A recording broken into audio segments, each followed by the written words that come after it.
one nation, under God, indivisible, with liberty and justice for all. Have the clerk please call the roll. Supervisor Fountain. Here. Clerk Chopu, here. Treasurer Horning. Here. Trustee Germain. Here. Trustee McMullen. Here. Trustee O'Connell. Here. Trustee Petrucci. Here. All present. Thank you. Item number 4 is approval of our agenda. Make a motion to approve. Support. Motion by trustee Petrucci, second by trustee O'Connell. Any discussion? Being none, all those in favor say aye. Aye. Those opposed, nay. Motion carries. Call to the public this evening. Anybody here to call to the public? Being none, we'll move on to item number 6, which is approval of our consent agenda. So moved. Support. Motion by treasurer Horny, second by trustee Germain. Any questions? Being none, all those in favor say aye. Aye. Those opposed, nay. Motion carries. We are in pending and new business this evening. We have 2 site plan applications. The first one is site plan application. It's a plan development application number 24-003. This is for Redwood Living Plan Development Phase 2. This is a preliminary PD site plan with revised plans dated June 6, 2024. So anybody from the applicants, if you'd like to come forward. Thank you. This is being televised locally, and I believe it's on YouTube worldwide, just to let you know. So welcome this evening, and your name is? Ian Graham from Colliers Engineering and Design on behalf of Redwood. Okay. We're civil engineer. Very good. So we have our planner here this evening, Troy Langer, and what we've done in the past when it comes to these is Troy gives us a update where we are in the PD process as it goes through several steps. Then he will give just a summary of where we are. The board can ask any questions that they have. So welcome again. Thank you. Troy? Oh, thank you. As you mentioned, this is Redwood. It is the preliminary plan review. And what that is, it's in the middle phase of the plan development process. The plan development process has got 3 main steps, I'll call it. The first step is conceptual, which is a concept plan, which goes to our planning commission as well as our township board. No formal decisions are made on that, just merely comments are provided to the applicant based on that concept plan. After that, the preliminary plan is the middle phase. The Planning Commission holds a public hearing on the request. The plan is significantly more detailed. The Planning Commission held the public hearing for this request in, I think it was April of this year. We had a fairly large turnout for that public hearing. There were several comments. Ultimately, the Planning Commission requested a handful of changes or several changes to the plan. The applicant went back and did some revisions to the plan, which is why the note of a revised plan dated June 6. The plan was brought back to the Planning Commission for their June 27th meeting. The Planning Commission discussed the proposed project there and ultimately reviewed the revised plans and recommended approval, which brings us to the township board for a determination on the preliminary plan. The last phase would actually be the final PD, which at that point we're no longer really looking at any of the site plan issues. We're going to be looking at more of the legal instruments, the easements. There's not really a plan development, well, there will be a plan development agreement, but there's not really a master deed with this project. Any of the legal instruments are usually tidied up, and then ultimately the property would be rezoned at the township board as part of that. With respect to the actual project, that kind of outlines the total process. With respect to the actual project, this is Phase 2. Phase 2 consists of 130 units. Phase 1 consisted of 148 units. This is located immediately to the west of Phase 1, and this is all within the Heartland Glen Golf Course property. It's in the northern portion of that property. And the buildings, the layout is designed to match Phase 1, which is under construction right now. And with that, I'll just leave it open for any questions or comments you might have. Thank you, Troy. Any comments from yourself? Nope, no comments. Okay, I'll open that up to the board. Any board members have questions?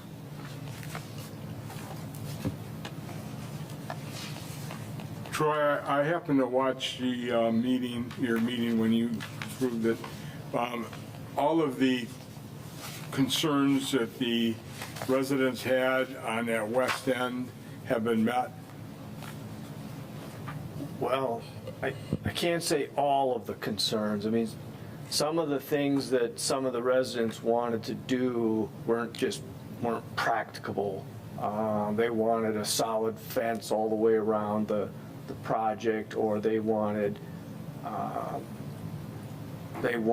berm constructed around the project. Some of those things we just couldn't, weren't practicable to do on this project, I so. think the main issue was the drainage coming off. Yeah. That's been satisfied now?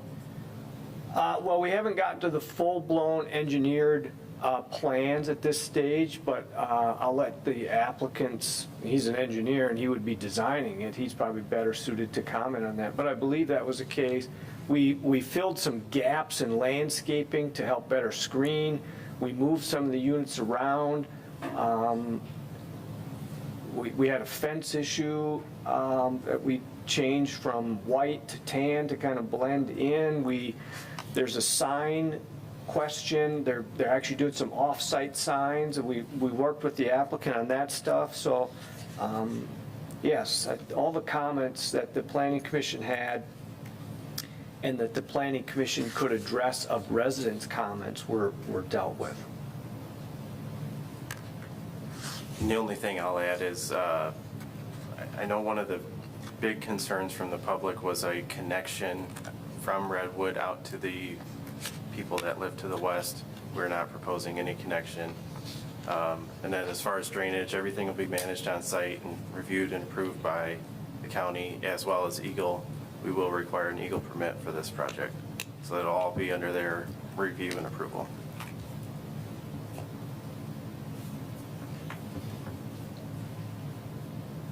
Any other comments, Joe?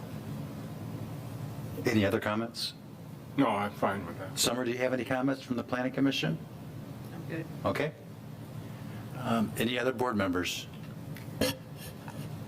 I'll say this right now. I know residents have a real concern about not the Phase 2, but when Heartland Glen wants to add their 1,361 units, the residents are not happy about that. My phone's been blowing up as soon as the meeting minutes or agenda got. They're not happy about that prospect. They're concerned about the 25% up in our population, as I have the same concerns. That's all I'm going to say. Okay. Thank you. Larry, do you have anything? Nope. Kathy? Matthew? If there's no other comments, I'll entertain a motion. You want to scroll up to the top of there? I think there was a recommendation. Oh, I'm sorry. I think there was a recommendation from the Planning Commission, I believe. The recommended action, that was on this portion. Yep. Correct. I can just quickly address Trustee O'Connell's comment. The number, that comes from a staff report that was prepared for the April public hearing. And what that was is it outlined Phase 1 had 148 units, Phase 2 had 130 units, and there's 400 acres, and at 4 units an acre, and it's just simple math, it comes out to that number that she quoted. That's just a simple math density. In the real world, when it comes time to laying out the roads, working around wetlands, working on the configuration of the property, it's unlikely you can ever achieve that. In the planning profession, there's generally a 25 to 30%, maybe sometimes 40% drop off from those real world numbers. Some communities, in order to calculate density, don't even bother doing that. They ask a developer to draw up a proposed development just for the purpose of calculating density, and then that becomes the maximum density. So that number is just a straight math density calculation. Also, the other thing that factors in, there really aren't even that many REUs on the property to get to those numbers. So that doesn't even account for that. It's just a simple math. 400 acres at 4 units an acre gives you numbers like that, if that helps. Thank you. I'll move to recommend approval of site plan PD number 24-003, the preliminary plan development site plan for Redwood Living Plan Development Phase 2, as outlined in the staff memorandum dated June 30th, 2024. Support. Motion by Treasurer Horning, second by Clerk Schofu. Any discussion? Yeah, she said June 20th, or June 30th, that's 20th. Oh, I didn't say 20th? No, you said 30. That's my wedding anniversary, too. Friendly amendment. To the anniversary or the 30th? Either one. You still support that? Larry, you still support it? Yes, I do. Any other questions? Being none, all those in favor say aye. Aye. Those opposed, nay. Motion carries. Thank you very much. Thank you. Okay, item 7B, which is another site plan, PD application. I'm not sure, what does SP stand for? Site plan. Site plan, PD. 24006, Highland Reserve Plan Development. This is the final plan. Good evening. If you'd like to step forward, and your name is? Good evening, everyone. Mike West, Green Development Ventures, 2186 East Center Avenue in Portage, Michigan. Welcome, Mike. I think we'll do the same process. We have our planner here. And Troy, if you'd like to go through the site plan and where we are in the process, please. Thank you. So, and thank you. This is also a plan development. And if you recall, there's 3 steps in that: conceptual, preliminary, and final. This one's at the final. This one is in all the legalese documents, the master deed, the plan development agreement. There's several easements that are part of this. And the Planning Commission had recommended approval of the final PD. There's some caveats that the attorney approved some of the final plan development agreement and master deed. And the attorney provided just recently some comments which were forwarded to Mr. West, and Mr. West is in the process. I don't think we're talking about anything too difficult to achieve with those comments. And so the Planning Commission approval was essentially subject to the attorney approving those documents. And then the board really has another caveat with it, with a resolution to actually rezone the property from CA to PD. So there's a motion there to approve with the resolution that's attached. And I'll be able to answer any questions you might have. I'll try to answer. And Troy, if you would, please, just for those that are at home or somebody that wants to watch this, just briefly go over where this project is located and what is on the table, please. That's a good point. This project would be east of Redwood Phase 1. This would be near Cundy Road and M59 on the south side of M59. This property is about 40 acres in area, primarily square shape, 40 acres. What the applicant is proposing is 101 single-family homes. I think it's 35 of those would be rental occupied, and then this remaining 66 would be owner occupied. And then in the extreme northwest corner is about 2 acres of future commercial. And the commercial would follow our general commercial standards for parking, setbacks, architectural, and so forth. There's a little limitation on the uses of commercial that are spelled out in the plan development agreement, so it's pretty much just going to be retail, maybe some restaurants, gas station possibly. But this is what the plan development is, primarily residential, just south of M59. Thank you. And Mike, do you have any additions, questions? No, I'd just like to thank Mr. Langer for his assistance in this project. We started this about a year and a half ago, getting through the 3 steps. Troy has always been available and very responsive and helpful, because it's a comprehensive process. It's necessary, and just nice to have the assistance of a township official during that process. Thank you. With that, questions to the board, to the applicant? I have one. In the Condominium Homeowners Association agreement, it refers to co-owners of the 101, which would include the renters. There's also a section in there that sheds can be built. We were to understand that the rental units that were abutting M59 would have nothing in the backyard next to 59. How is that controlled? Well, the 35 units that are going to be a rental type of product, they're not going to be part of an HOA. There's going to be a joint maintenance agreement with the HOA, because they share amenities, they share access and so forth. But the 35 units will be controlled very similar in a manner to the way Redwood controls it. It'll be a rental situation where the management company, which is Copper Bay, which is our management company, would maintain the grounds and so forth. So these people would be entering a lease of 12 months or 24 months. And with that, they're not allowed to build, accessory structures. The site condominium portion, the other 66 units, are going to be a typical subdivision design. There will be allowances for sheds and so forth through the HOA. But it specifically states 101 in the building sites in the Correct. in the Condominium Homeowners Association agreement.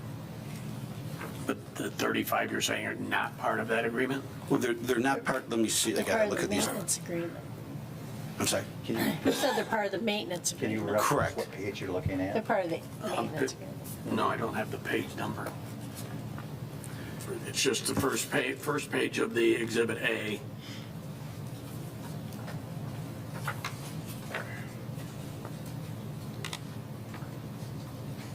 Exhibit A, I believe, is that the declarations of easements, covenants, and conditions you're looking at?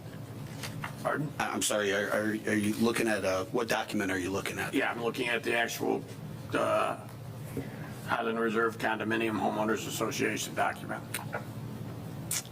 So this would be. I'm sorry, I have these legal documents, but I haven't prepared them. Our attorney has. So,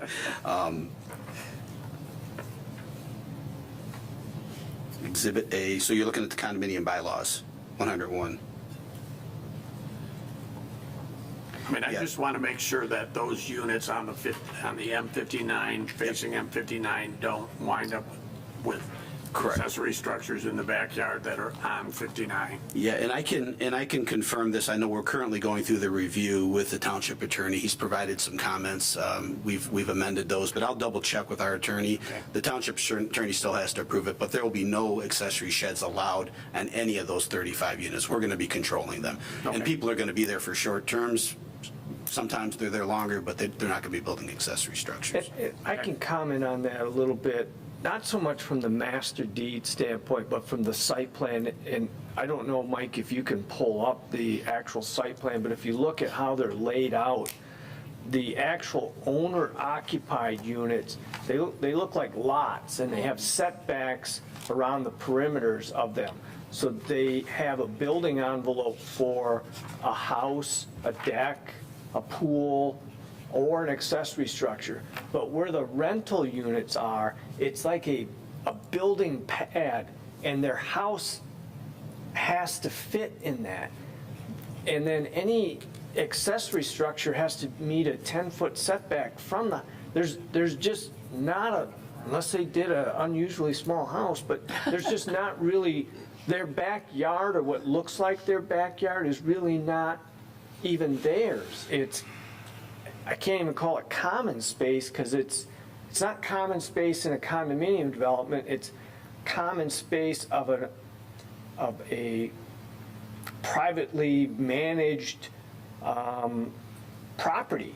So just from a zoning standpoint, they wouldn't even be permitted, it'd be outside of the envelope of that house. So does this make any, am I?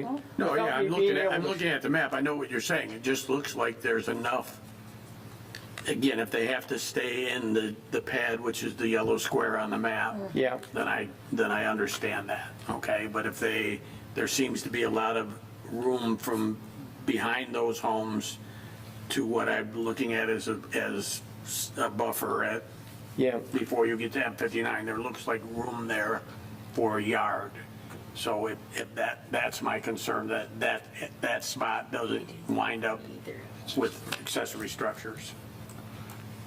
But if you're saying they have to stay in the pad, I'm, So would it be something that you could look at before we sign the final documentation that Oh, yeah, solves? I can also, I can talk with our attorney to say, hey, look, before we approve that, the board had a question, they want to make sure that accessory structures aren't permitted on those, and that could be in a slight tweak that could be added. I don't think Mr. West would object to that. There's never any. You're okay with that, Mike? Yeah, there's no intentions to allow any of the renters on units, on those 35 units, to have any type of accessory structure. It's, okay, yeah, so we'd be happy with additional language. I see what you're referencing now, the 101 on Appendix E, but then if you go to the master deed, it talks about it being an expandable condominium with 15 building sites in the first phase. Well, our first phase is 35 rental units and 15 site condominium units. So there might be a slight discrepancy in there, and I'll work with Mr. Langer and the township attorney to get whatever language that will ensure that there'll be no accessory structures built. And it was my understanding in early discussions that at some point in the future, those rental units could be sold. Yes, Or put into its own HOA, or however that would be. Yeah, we can do handled. it through a condominium or part of a site condominium. So I think, and again, for the extended period, perhaps there could be language in there also that says if they were to ever convert, that your concern was on 59, but maybe Yes. there's no accessory structures. Yeah, I know from the preliminary review last fall, there was concern about the visibility of the back of the homes and, stuff that can accumulate in people's backyard being visible from M59. And we have a really nice substantial berm and landscaping there, but again, that provision, I don't think we'd have any objections to it. Okay. okay. Board comments, other board comments? Do you have anything, Matt? I have a question about the resolution. The resolution that we'll be approving tonight, it sounds like it does two things. It amends the zoning map and gives final approval on this thing, all in one. So my question to the applicant is, are you comfortable with all the provisions that are in our resolution? You've seen it? Yes. Okay. Yeah. I'm assuming it came directly from you. Yes, yes. And I gave it to the applicant. Wanted to be business friendly here, so. Denise, have any comments? Kathy? Joe? Summer? If there's no other comments or questions, I'll entertain a motion for the resolution. I move to approve the site plan PD application 24-006, the final plan development site plan for the Highland Reserve Plan Development as outlined in the attached resolution. Or, Motion by trustee O'Connell, second by trustee Petrucci. Any other discussion? Being none, I'll have the clerk please call the roll.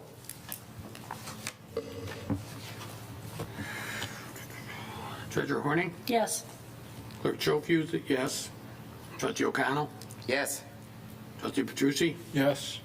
Trustee Jermaine, Yes. Supervisor Fountain, Yes. Trustee McMullen, Yes. Thank you. Thank you. Welcome to Heartland. Okay, we will now move on to board reports. We are in our second meeting in July. We'll start with Treasurer Horning.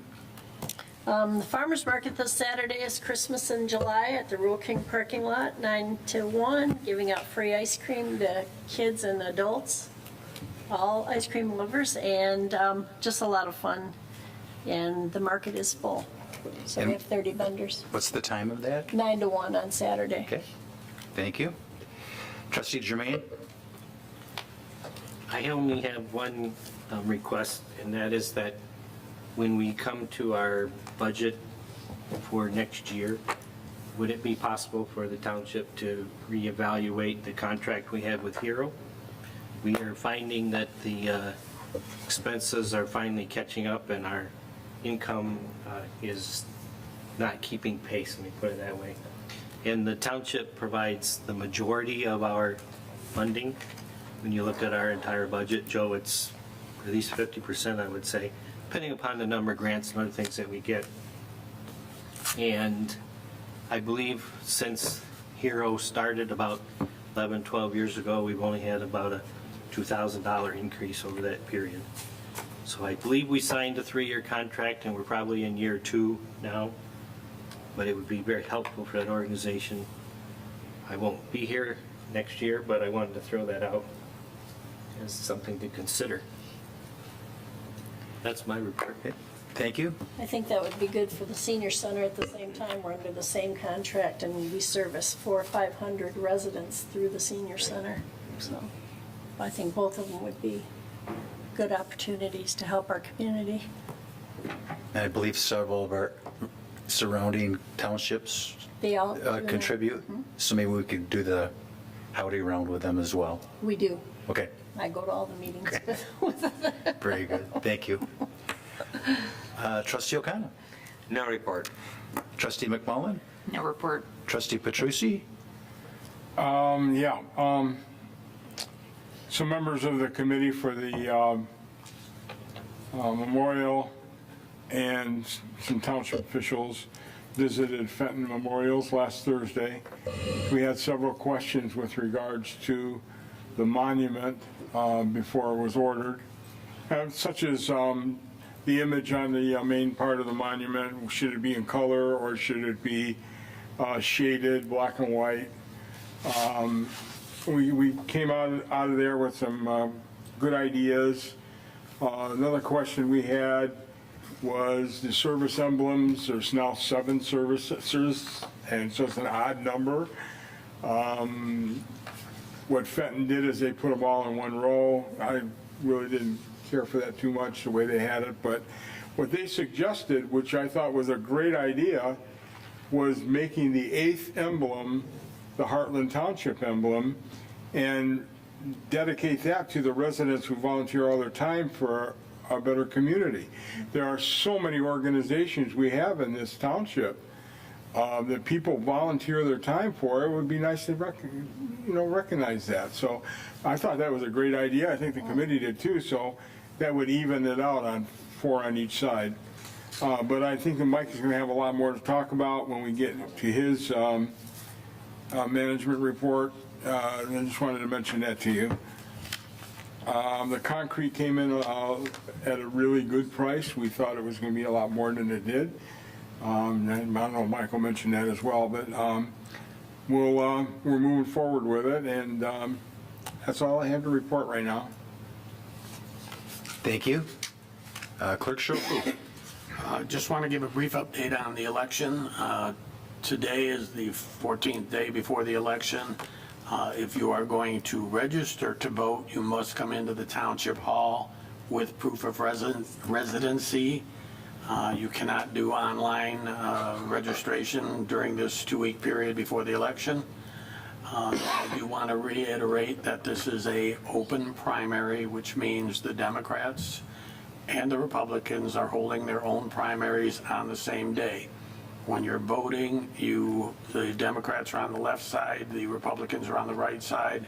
You can only vote one party. If you vote a Democrat in one race and a Republican in the other race, your ballot will not count. You're basically voting in either the Democratic primary or the Republican primary. I want to make that clear so we don't have a lot of people that get frustrated with that and having to spoil and ballot and get a new ballot and that type of thing. That's all I have. So Larry, the new rule for voting is an extended time frame, correct? Yes. Can you just explain when the township will be open for those? Early voting will start this Saturday. It runs the second Saturday before the election through the Sunday before the election. It is here at the Heartland Township Hall. The hours are 8 o'clock to 4 o'clock each day. And what is the process very similar to when you go vote? Absolutely. You come in, you will have to fill out an application, show your ID. You will be given a ballot, you will vote that ballot, and you will put it in a tabulator that's here in the Township Hall. Okay. Thank you. I have nothing further this evening for this portion of our meeting. We will take a brief recess, and this evening we have our manager's report. So with that, we'll take a brief recess, and we'll move on to Manager Luce.